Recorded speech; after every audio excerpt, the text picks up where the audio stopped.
నమస్తే welcome to వి3 news లక్ష్యం సమాజహితం ఇక వార్తలకు వెళ్లే ముందు ముఖ్యాంశాలు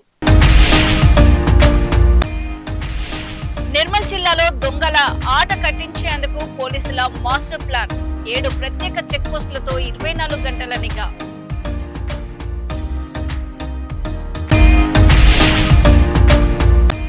గోదావరి కనిలో కూల్చివేతల కలకలం ఎమ్మెల్యే రాజ్ ఠాకూర్ తీరుపై సిపిఐ ఫైర్ హోంగార్డ్ ఉద్యోగం ఇల్లు పనుల కోసమేనా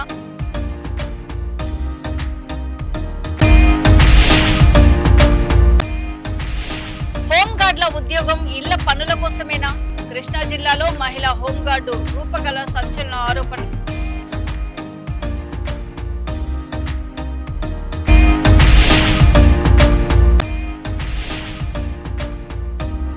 కర్ణాటకలో నగల దుకాణంపై తుపాకీతో దోపిడీ యత్నం ప్రతిఘటించిన యజమానిపై కాల్పులు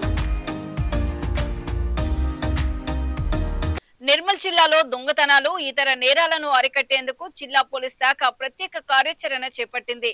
జిల్లా SP doctor G Janaki Sharmila IPS ఆదేశాల మేరకు నిర్మల్ పట్టణంలోని కీలక ప్రాంతాల్లో 7 ప్రత్యేక చెక్ పోస్టులను ఏర్పాటు చేసి 24 గంటల పాటు నిరంతర నిఘా నిర్వహించనున్నారు. అనుమానాస్పద వ్యక్తులు వాహనాలపై ప్రత్యేక తనిఖీలు చేపట్టడంతో పాటు రాత్రి వేళలో పెట్రోలింగ్ ను మరింత ముమ్మరం చేయనున్నారు. చెక్ పోస్టుల వద్ద పోలీస్ సిబ్బంది నిరంతరం విధులు నిర్వహిస్తూ నేరాలకు పాల్పడే వ్యక్తుల కదలికలను పర్యవేక్షిస్తారు. ప్రజల భద్రతే పోలీస్ శాఖకు అత్యంత ప్రాధాన్యమని పేర్కొన్న ఎస్పీ తమ పరిసరాల్లో అనుమానాస్పద వ్యక్తులు వాహనాలు లేదా అనుమానాస్పద కార్యకలాపాలు కనిపిస్తే వెంటనే పోలీసులకు సమాచారం అందించాలని ప్రజలకు సూచించారు.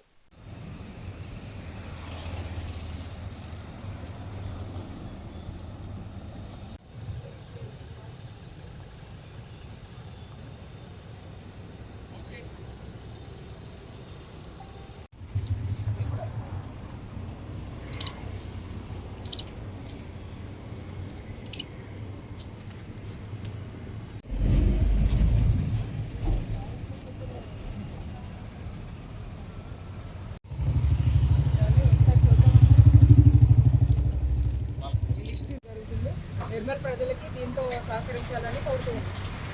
పెద్దపల్లి జిల్లా గోదావరి కనిలో నగర పునర్నిర్మాణం పేరుతో ఎమ్మెల్యే రాజ్ ఠాకూర్ కూల్చివేతల పరంపర కొనసాగిస్తున్నారని సిపిఐ కార్పొరేటర్ మార్కాపురం సూర్య ఆరోపించారు. ఎల్బీ నగర్ లో వ్యాపారులు సొంత ఖర్చుతో షాపింగ్ కాంప్లెక్స్ నిర్మించుకుంటే కార్పొరేషన్ టౌన్ ప్లానింగ్ అధికారులు వచ్చి నిర్దాక్షిణ్యంగా కూల్చివేస్తున్నారని ఆవేదన వ్యక్తం చేశారు. నగర సుందరీకరణ పేరుతో వ్యాపార సముదాయాలను కూల్చివేసి సెట్ బ్యాక్ తో మళ్లీ నిర్మించుకోవాలని చెప్పడం వల్ల వ్యాపారులు లక్షల రూపాయలు నష్టపోతున్నారని విమర్శించారు. షాపులు లేక వ్యాపారాలు నిలిచిపోయి కుటుంబ పోషణ కూడా కష్టంగా మారిందని పేర్కొన్నారు. సింగరేణి స్థలాల్లో ఎమ్మెల్యే ఆదేశాలతో పునర్నిర్మించిన షాపింగ్ కాంప్లెక్స్ లకు అవసరమైన అనుమతులు ఇప్పించాలని బాధిత వ్యాపారులకు న్యాయం చేయాలని డిమాండ్ చేశారు.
వినాయక మండపం జాగా అది మొత్తం వినాయక మండపం జాగా మధ్యలో గ్యాప్ అక్కడి నుంచి వెళ్తున్నారు.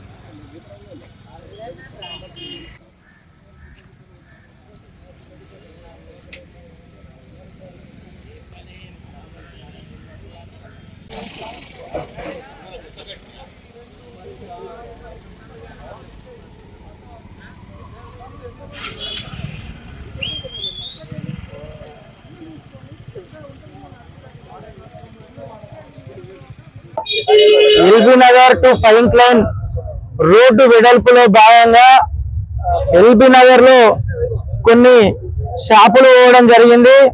వాటికి కొత్త కాంప్లెక్స్ కట్టుకోమని చెప్పి ఇచ్చినటువంటి అనుమతుల ప్రకారం ఇక్కడ ఉన్నటువంటి వ్యాపారులు వాళ్ళుగా డబ్బులు జమ చేసుకొని ఇక్కడ రూములు కట్టడం జరుగుతుంది.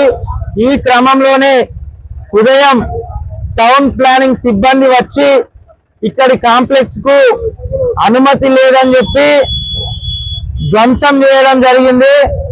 ముందుగా ఎమ్మెల్యే రాజ్ ఠాకూర్ గారికి, మున్సిపల్ కమిషనర్ అరుణశ్రీ గారికి, మేయర్ గారికి, ప్రజలకు తెలియాల్సిన విషయం ఏంటంటే ఎదురుగా ఉన్నది 41వ డివిజన్ నాది. కాంప్లెక్స్ నిర్మాణం జరుగుతున్నది 11వ డివిజన్. అయినప్పటికీ దుకాన్లు కోల్పోయిన బాధితులందరూ నా డివిజన్ ప్రజలు గనక వాళ్ళు ఎవరికి అన్యాయం జరగకుండా దుకాన్లు కోల్పోయిన వాళ్ళందరికీ రూములు వచ్చే విధంగా పక్క డివిజన్ కార్పొరేటర్ తోటి సమన్వయం చేసుకొని వాళ్ళు నిర్మాణం చేసుకోవడానికి మేము సహకారం అందించిన క్రమంలో ఇక్కడ అనుమతులు లేవని చెప్పి ధ్వంసం చేయడం జరిగింది. మరి మున్సిపల్ అధికారులు కృష్ణా జిల్లా పెనుమలూరులో మహిళా హోంగార్డు రూపకళ ఉన్నతాధికారులపై తీవ్ర ఆరోపణలు చేశారు. భర్త మృతి తర్వాత తనకు హోంగార్డు ఉద్యోగం ఇచ్చారని, అయితే పోలీస్ విధులకు బదులుగా ఉన్నతాధికారుల ఇళ్లలో పనిచేయాలని ఒత్తిడి తెచ్చారని ఆమె ఆరోపించారు. అందుకు నిరాకరించడంతో తనను వారం రోజుల పాటు ఎస్పీ కార్యాలయానికి బదిలీ చేసి అక్కడ గడ్డి పీకించడం వంటి పనులు చేయించారని ఆవేదన వ్యక్తం చేశారు. తన సమస్యను వివరించేందుకు ఎస్పీని కలిసినా ఆయన కూడా దురుసుగా ప్రవర్తించారని, ఆరోగ్య సమస్యలు ఉన్నాయని చెప్పినా సస్పెండ్ చేశారని తెలిపారు. ఇప్పుడు తిరిగి ఉద్యోగంలోకి తీసుకోవాలంటే డబ్బులు ఇవ్వాలని కోరుతున్నారని రూపకళ ఆరోపించారు. అయితే ఇవి మహిళా హోంగార్డు రూపకళ చేసిన ఆరోపణలు మాత్రమే. ఈ ఆరోపణలపై పోలీస్ శాఖ లేదా సంబంధిత అధికారుల స్పందన రావాల్సి ఉంది. నమస్తే అండి, నా పేరు రూపకళ. నేను గన్నవరం డివిజన్ తెలుగు టీఎస్ హోంగార్డుగా పనిచేస్తున్నానండి. నేను గత 4 సంవత్సరాల నుంచి ఇక్కడే వర్క్ చేస్తున్నాను. నా భర్త వెంకన్న 166 ఆయన అనారోగ్యంతో చనిపోతే 2019లో నాకు 2023లో డీజీపీ ఆఫీస్కి వెళ్తే నాకు ఉద్యోగం వచ్చింది సార్. అప్పటి నుంచి గవర్నమెంట్ పనిచేస్తున్నాను సార్. గత నెల హోంగార్డ్ ఆఫీస్ నుంచి సామ్రాన్ అనే హెడ్ కానిస్టేబుల్ గారు ఫోన్ చేశారు. హెడ్ కానిస్టేబుల్ హోంగార్డ్ ఆఫీస్లో హెడ్ కానిస్టేబుల్ చేస్తారు. ఆయన ఫోన్ చేసి అమ్మ మీకు ట్రైనింగ్ ఉంది, ఆర్ఐ గారు మిమ్మల్ని రమ్మన్నారు అన్నారు. సరే ఆర్ఐ గారు రమ్మన్నారు కదా అని నేను మా పిఎస్లో చెప్పుకొని తెల్లారి వెళ్ళాను సార్. వెళ్తే అక్కడికి వెళ్ళిన తర్వాత అన్నారు ఆర్ఐ గారు మీరు అక్కడ మాచవరంలో ఒక ఆఫీస్లో ఉన్నారు, వాళ్ళ ఇంటికి వెళ్ళి పనిచేయాలి అన్నారు. అంటే సార్ నేను డిగ్రీ చదువుకున్నాను, నేను జాబుల్లోకి వచ్చేటప్పుడు మాకు ఇళ్లలో పనిచేయాలని కానీ ఇంకేదన్నా వర్క్ ఉంటుందని చెప్పలేదు. మా క్వాలిఫికేషన్ తగ్గట్టు మాకు స్టేషన్ అలాట్ చేశారు. అప్పటి నుంచి నేను అక్కడే చేసుకుంటున్నా. అయితే ఇప్పుడు ప్రజెంట్ నుంచి మీరు ఆఫీస్ ఇంటికి వెళ్ళాలంటున్నారు. నా ఒంట్లో బాగోదు సార్, నా హెల్త్ ఇష్యూస్ ఉన్నాయి, మా మదర్ ఓల్డ్ ఏజ్, నా పిల్లలు చదువుకుంటున్నారు, నేను వెళ్ళలేదు సార్, నాకు రిక్వెస్ట్ చేసి ఎక్స్క్యూజ్ చేయండి అని చెప్పారు సార్. అది మనసులో పెట్టుకున్నాను. ఆయన అప్పటి నుంచి పోయిన నెల 15 నుంచి నిన్నటి వరకు ప్రతిరోజు అందరు పిలిపిస్తున్నారు సార్. సాల్మన్ గారు ఆర్ఐ అప్పారావు గారు రమ్మని చెప్తున్నారు. ఏంటంటే ఇక్కడే డ్యూటీ చేయాలి, అక్కడ స్టేషన్లో చేయడానికి వీలేదు, నువ్వు ఇక్కడే చేయాలి, సి కేటగిరీ వాళ్ళందరూ ఇక్కడే చేయాలి, మీరు ఇళ్లలో పని చేయాలి లేదా హెడ్ క్వార్టర్లో పని చేయాలి అని ఆయన అంటున్నారు సార్. అంటుంటే సార్ అయితే కావచ్చేమో కానీ నేనైతే రాలేను సార్, విజయవాడ నుంచి రావాలి, రోజుకు 3 గంటల ప్రయాణం, నేను రాలేను సార్, నా పిల్లల్ని చూసుకోవాలి, మా ఓల్డ్ ఏజ్ మదర్ ఉంది, నేను వెళ్ళేసరికి ఏం జరుగుతుందో తెలియదు అని నేను ఎంత రిక్వెస్ట్ చేసినా ఇంటర్లేదు ఆయన. లేదా ఫ్యామిలీ మొత్తం తెచ్చి ఇక్కడే పెట్టుకో నువ్వు వెళ్ళకపోతే, అంతేగాని నువ్వు స్టేషన్కి వెళ్ళడానికి బందర్లో స్టేషన్కి వెళ్ళడానికి లేదు అని కరాఖండిగా చెప్పేశారు సార్. అది మా హోంగార్డ్ డివిజన్కి ఒక హెడ్ గారు ఉంటారు సార్, నేను గుప్తా గారు అంటే ఆయన దగ్గరికి వెళ్ళి సార్ ఇలా అంటున్నారు సార్, నా పరిస్థితి మీకు తెలుసు కదా, మరి ఏమన్నా మీరు చెప్పండి సార్, నా గురించి నేను వెళ్ళిపోతాను అని రిక్వెస్ట్ చేస్తే ఆయన అన్నారు ఊరికనే పని అవుతా, ఏమైనా డబ్బులు ఇస్తే పని చేస్తారు, డబ్బులు ఇవ్వు, నేను ఆర్ఐ గారు రిక్వెస్ట్ చేసి ఎలాగో పని చేపిస్తాను అంటే సార్ నాకే ఉంటూ బాగట్లేదు, మా జీతం ఎంత 20,000, ప్రతిరోజు రావడానికి నాకు 300 అవుతున్నాయి. నేను ఎక్కడ తెచ్చి పెట్టుకోవాలి సార్, నేను ఇవ్వలేను సార్, ఏదైనా ఎక్స్క్యూజ్ చేయండి అని అడిగి అలా కుదరదనేసి ఆయన అలాగే చెప్పేశారు. సరే వీళ్ళిద్దరు మాట్లాడలేదు, ఎస్పీ దొరవరం నా మాట్లాడారేమోనని ఆయనకు రిక్వెస్ట్ లెటర్ రాసుకుని వెళ్ళాను సార్. వెళ్తే ఆయన ఏమంటున్నారు, మీరు సి కేటగిరీ చెందిన వాళ్ళందరూ ఆఫీసర్లలోనే పనిచేయాలి లేదా హెడ్ క్వార్టర్లో పనిచేయాలి, అంతకుమించి స్టేషన్లో చేస్తాము, పెత్తనం చేస్తాము అది ఇదని ఎక్స్ట్రా. కర్ణాటకలోని నేలమంగల తాలూకా దాబాస్పేటలో గురువారం నగల దుకాణంలో దోపిడీ యత్నం కలకలం రేపింది. 5 నుంచి 6 దుండగులు బొలెరో వాహనంలో వచ్చి కస్టమర్ల మాదిరిగా ప్రేమ్ శివ జ్యువెలరీ దుకాణంలోకి ప్రవేశించారు. అనంతరం దోపిడీకి ప్రయత్నించగా యజమాని పున్నారాం ప్రతిఘటించారు. దీంతో దుండగులు ఆయనపై కాల్పులు జరిపి అక్కడి నుంచి పరారయ్యారు. గాయపడిన పున్నారాంను ఆసుపత్రికి తరలించగా చికిత్స పొందుతున్నారు. ఘటనా స్థలిలో పోలీసులు 2 బుల్లెట్లను స్వాధీనం చేసుకోగా ఫోరెన్సిక్ బృందాలు ఆధారాలు సేకరించాయి. పరారీలో ఉన్న నిందితుల కోసం పోలీసులు గాలింపు చేపట్టినట్లు దర్యాప్తు.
మల్కజ్గిరి కమిషనరేట్ పరిధిలోని మేడిపల్లి పోలీసులు 8 నెలల శిశువు కిడ్నాప్ కేసును కేవలం 3 గంటల్లోనే ఛేదించారు.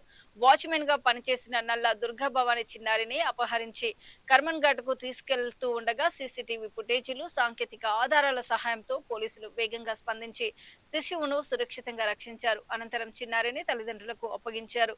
వ్యక్తిగత కారణాలతోనే నిందితురాలు ఈ నేరానికి పాల్పడినట్లు పోలీసులు తెలిపారు.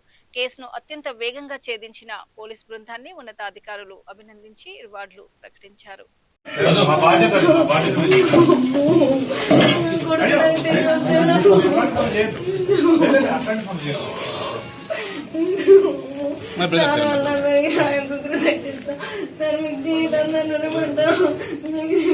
మీకంటే మళ్ళీ నా కొడుకు నా ముందుకు వచ్చిండు.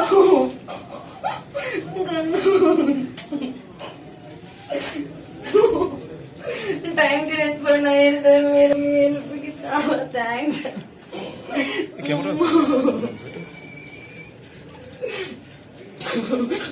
చాలా హెల్ప్ చేశారు. నా సరౌండింగ్స్ లో ఉన్న పోలీస్ వాళ్ళందరికీ నేను ఇన్ఫర్మేషన్ ఇచ్చాను. నా ఫ్యామిలీ రిలేటివ్స్ పోలీస్ వాళ్ళు ఎవరున్నా కూడా వాళ్ళకి ఇన్ఫర్మేషన్ ఇచ్చాను. ఇక్కడ పోలీస్ వాళ్ళకి చెప్పాను. ఒక 30 మెంబర్స్ ఒకటేసారి వచ్చి నాకు చాలా హెల్ప్ చేశారు పోలీస్ సార్ వాళ్ళు. వాళ్ళ రుణం నేను ఎప్పటికీ మర్చిపోలేను. జీవితాంతం వాళ్ళకు రుణపడి ఉంటాను. చాలా thank you so much sir. నా బాబు నాకు అప్పచెప్పినందుకు చాలా హార్డ్ వర్క్ చేశారు వాళ్ళు. వితిన్ 2-3 అవర్స్ లోనే నా బాబు నాకు అప్పచెప్పారు. అసలు నేను దొరుకుతాను అని కూడా అనుకోలేదు. అసలు వాళ్ళే దేవుళ్ళ రూపంలో వచ్చి నాకు హెల్ప్ చేశారు. Thank you so much sir. Jalandhar sir, CPI madam, SP sir వాళ్ళందరికీ చాలా చాలా thank you so much sir. నమస్కారం. ఈరోజు మధ్యాహ్నం 3 గంటలకి మల్కాజ్గిరి పోలీస్ కమిషనరేట్ పరిధిలో ఉప్పల్ జోన్లో మేడిపల్లి డివిజన్లో ఉన్న మేడిపల్లి పోలీస్ స్టేషన్కి ఒక డయల్ 100 కాల్ వచ్చింది.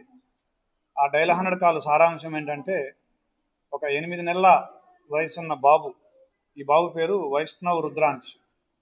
ఇతన్ని వాళ్ళ ఇంట్లో, వీళ్ళ తల్లిదండ్రుల ఇంట్లో ఎవరైతే మెయిడ్గా వాచ్మెన్గా వాచ్ ఉమెన్గా పనిచేస్తుందో ఆ మహిళనే అపహరించుకొని పోయిందని చెప్పేసి ఆ డయల్ 100 కాల్ సమాచారం.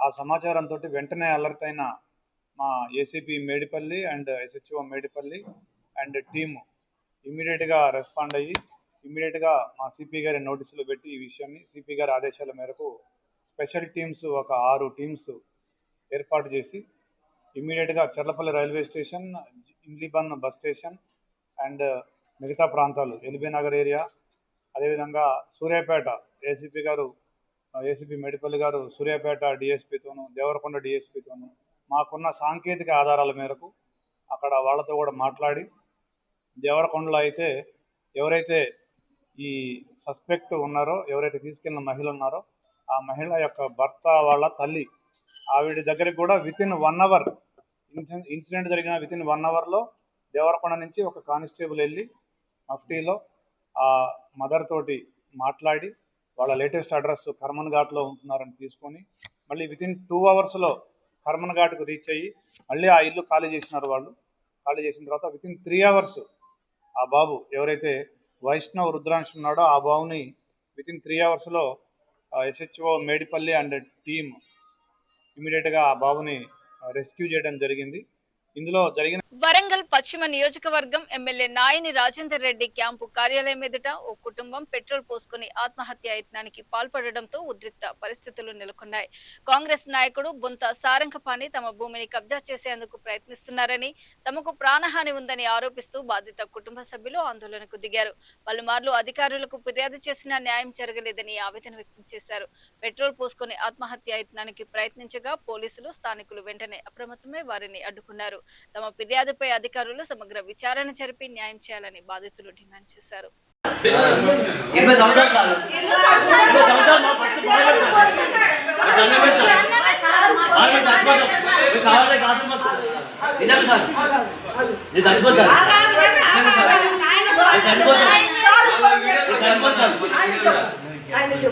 రోడ్ సార్ అది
అది ఏమంటే మాకు సపోర్ట్ ఉన్నాడు, మేము ఏం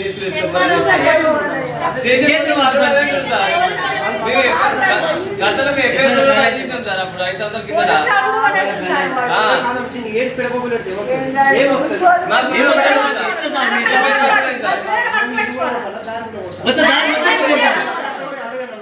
అయ్యో కొట్టారు సార్, కొట్టారు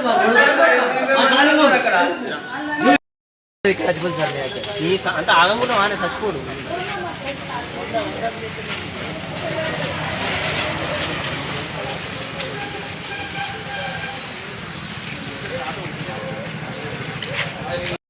గుజరాత్ లోని మేర్బీ జిల్లా వీర్ పర్దా గ్రామంలో ఓ రైతు బావిలో నీరు సముద్ర అలల్లా కదలడం స్థానికులకు ఆశ్చర్యానికి గురిచేసింది. 3 నెలల క్రితం తవ్విన ఈ బావి ఇటీవల కురిసిన భారీ వర్షాలతో పూర్తిగా నీటితో నిండింది. అయితే గత ఆదివారం నుంచి బావిలోని నీరు ఒక్కసారిగా మసకబారడంతో పాటు అలల మాదిరిగా ఊగడము ప్రారంభమైంది. గత 8 నుంచి 10 రోజులుగా మోర్బీ జిల్లాలో ఎలాంటి భూకంపము లేదా భూగర్భ ప్రకంపనలు నమోదు కాలేదని అధికారులు తెలిపారు. భూగర్భ శిలల మధ్య చిక్కుకున్న వాయువుపై వర్షపు నీటి ఒత్తిడి పెరగడం వల్లే ఈ కదలికలు ఏర్పడి ఉండవచ్చని జిల్లా జియాలజిస్టులు ప్రాథమికంగా అంచనా వేస్తున్నారు. అసలు కారణాన్ని గుర్తించేందుకు భూగర్భ జల పరిశోధన సంస్థ నిపుణులతో ప్రత్యేక సాంకేతిక విచారణకు జిల్లా యంత్రాంగం ఆదేశాలు జారీ చేసింది.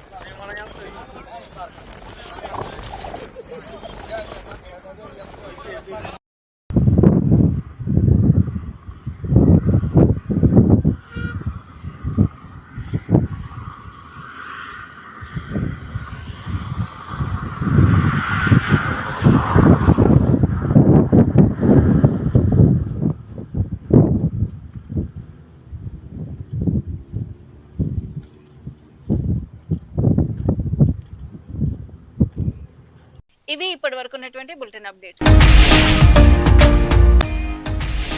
నిర్మల్ జిల్లాలో దొంగల ఆట కట్టించేందుకు పోలీసుల మాస్టర్ ప్లాన్.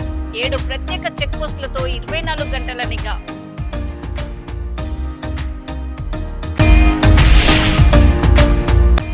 గోదావరి ఖనిలో కూల్చివేతల కలకలం. ఎమ్మెల్యే రాజ్ ఠాకూర్ తీరుపై సిపిఐ ఫైర్. హోంగార్డ్ ఉద్యోగం ఇల్లు పనుల కోసమేనా?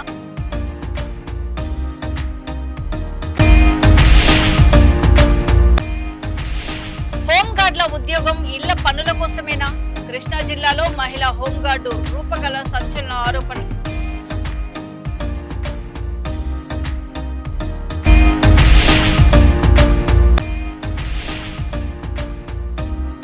కర్ణాటకలో నగల దుకాణంపై తుపాకీతో దోపిడీ యత్నం. ప్రతిఘటించిన యజమానిపై కాల్పులు. మరో బులెటిన్ తో మళ్ళీ మేము ముందుంటాం. అప్పటి వరకు చూస్తూనే ఉండండి V3 న్యూస్. లక్ష్యం సమాజ హితం. నమస్తే.